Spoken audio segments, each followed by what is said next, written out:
দেখ যতীন, দেখ কি সুন্দর একটা মেয়ে হয়েছে তোর, দেখতে একেবারে পরীর মতন। কোথায় মাসি? দাও, আমার মেয়েকে আমার কোলে দাও। আজ কত বছর ধরে অপেক্ষায় ছিলাম, শেষে ওপরওয়ালা আমার দিকে মুখ তুলে চেয়েছে।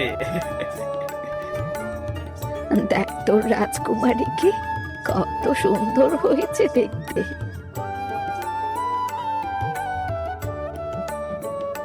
ও রে রে রে রে রে, আমার রাজকুমারী, তোকে দেখে চোখটা আমার জুড়িয়ে গেল।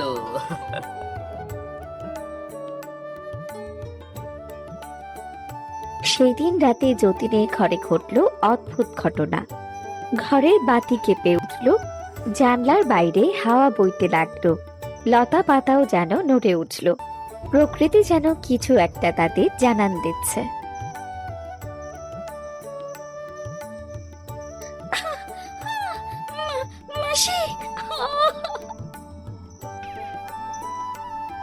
আরে বৌমা, কি হলো? এমন করছো কেন? মাসি, আমার খুব কষ্ট হচ্ছে। আমার মেয়ে আর ওর বাবাকে একটু ঘরে আসতে বলো। যতীন রে, তাড়াতাড়ি ঘরে আয় তো বাবা, তোর বউ যেন কেমন করছে।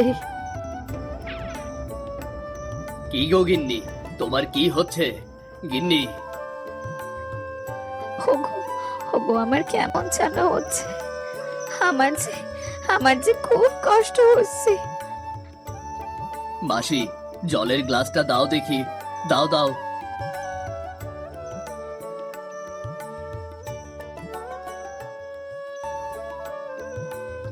নাও, একটু জল মুখে দাও।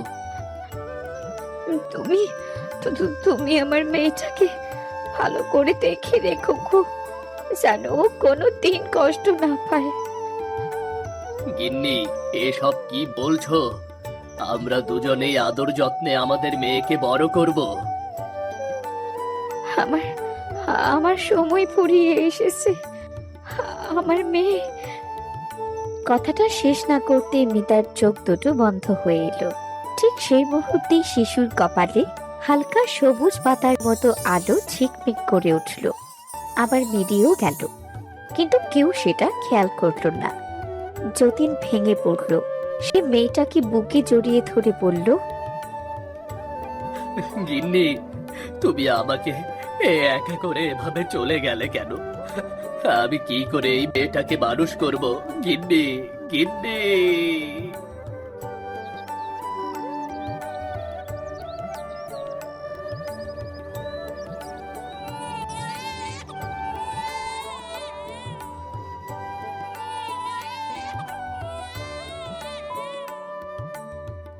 কিরে যতীন, মেয়েটা সেই কখন থেকে কেঁদেই চলেছে, ওকে না থামিয়ে চুপ করে বসে আছিস কেন? আমি কি করে ওর কান্না থামাবো মাসি? সেই থেকে কোলে নিয়ে বসে আছি, কিন্তু ও তো চুপ করার নামই নিচ্ছে না। আরে ওর তো খিদে লেগেছে, ওকে দুধ না দিলে কি ও থামবে? দে, আমার কাছে দে, ওকে গরম করে দুধ খাইয়ে দিয়ে যাই।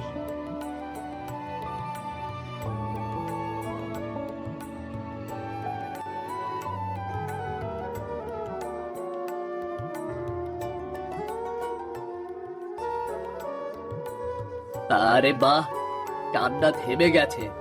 আমি তো কিছুই বুঝতে পারছি না বাসি, আমি ওকে কি করে মানুষ করব বাসি? ওরে যতীন, তোর মেয়ের কপালে একটা পাতার চিহ্ন যে। মাসি, ওটা ওর জন্মের চিহ্ন। দাও দাও দাও, ওকে ঘরে ঘুম পাড়িয়ে রেখে আসি, দাও।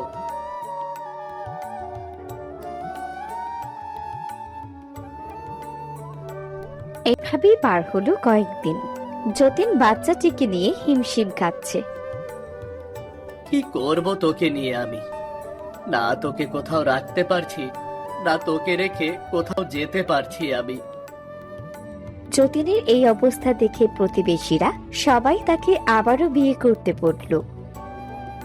শেষমেশ কোনো পথ না পেয়ে সে বিয়ে করলো পাশের বাড়ির রিনাকে।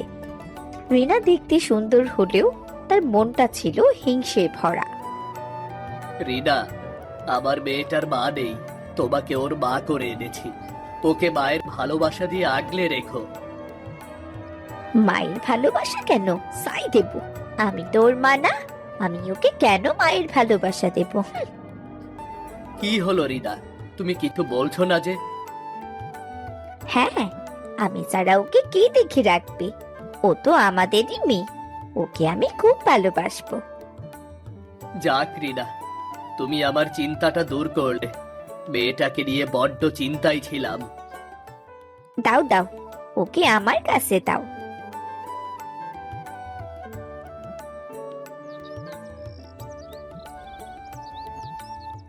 সময় যেতে লাগলো। রিনা বাচ্চাটিকে ঠিক মতো দুধ খাওয়াতো না, যত্নও নিত না। তার উপর রিনার ভাই কালু প্রায় এসে তাকে উস্কানি দিত।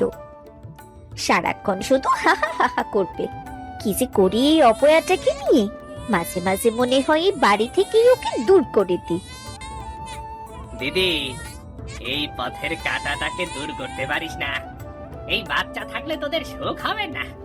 এ বড় হয়ে ওর বাবার সব সহায় সম্পত্তি সব নিয়ে নেবে, আর তোকে কিচ্ছু দেবে না, বুঝলি তো? তুই ঠিকই বলেছিস, এটাই আমার সব থেকে বড় শত্রু। এটাকে আমার রাস্তা থেকে সরাতে হবে। খা ভাই, তাড়াতাড়ি খেয়ে বাড়ি যা। আমি সময় করে এই বিষয়ে তোর সাথে পরে কথা বলবো।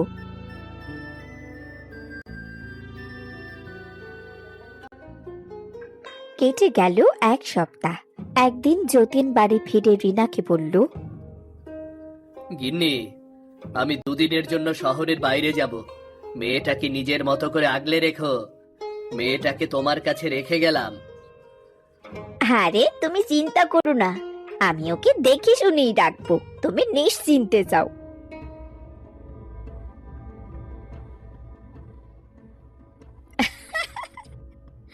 এইবার সুযোগ পেয়েছি পথের কাঁটাটাকে দূর করার।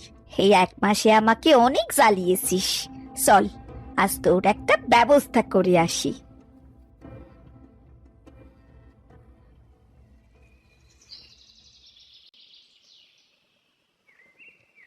রিনা শিশুটিকে কোলে নিয়ে গেল গভীর জঙ্গলে। সে ঝোপের ভেতর মেয়েটাকে ফেলে দিল। থাক, এবারে জঙ্গলে থাক, বাঘ ভাল্লুকে খাবে তোকে। 1 মাসে একটা দিনও শান্তিতে কাটাতে পারলাম না, আজ থেকে মনের সুখে সুখ শান্তি করব। সে দ্রুত বাড়ি ফিরে এলো। জঙ্গলের ভেতর শিশুটি কাঁদতে লাগলো। তার কান্নায় গাছ কেঁপে উঠল, পাখিরা ডানা ঝাপটাতে লাগলো। বাচ্চাটির কান্নার শব্দে জঙ্গলের মাঝখান থেকে বেরিয়ে এলো এক অদ্ভুত আলো। আস্তে আস্তে এক টুকরো আলো রূপ নিল একজন প্রকৃতি কন্যার। তার চুলে লতা, চোখে সবুজ দীপ্তি। আহ, এই বুদ্ধি বাচ্চাটা এখানে কেন কাঁদছে? মানুষ কত স্বার্থপর, এই দুধের বাচ্চাটিকে এইভাবে জঙ্গলে ফেলে রেখে গেছে, কিন্তু একে আমি কি করে মানুষ করব? প্রকৃতি কন্যা, এই বাচ্চাটাকে তুমি কোথায় পেলে? নীলপরি, তুমি এসেছো, ভালোই করেছো। দেখো না, এই বাচ্চাটাকে কেউ জঙ্গলে এইভাবে রেখে গেছে। এখন একে নিয়ে আমি কি করব? ভয় পাসনি মা, প্রকৃতির বুকে তোর ঠাঁই হয়েছে। আজ থেকে আমি তোকে মানুষ করব, কেউ আর তোর কোনো ক্ষতি করতে পারবে না। তুমি আমাকে বড্ড চিন্তার হাত থেকে বাঁচালে। বাচ্চাটাকে দেখে আমি খুব চিন্তায় পড়ে গিয়েছিলাম, কি করব ওকে নিয়ে। ওর বড্ড খিদে পেয়েছে, আগে ওকে দুধ খাইয়ে নি। তুমি ওকে খাওয়াতে লাগো, আমি তোমাদের জন্য থাকার একটা ঘরের ব্যবস্থা করছি।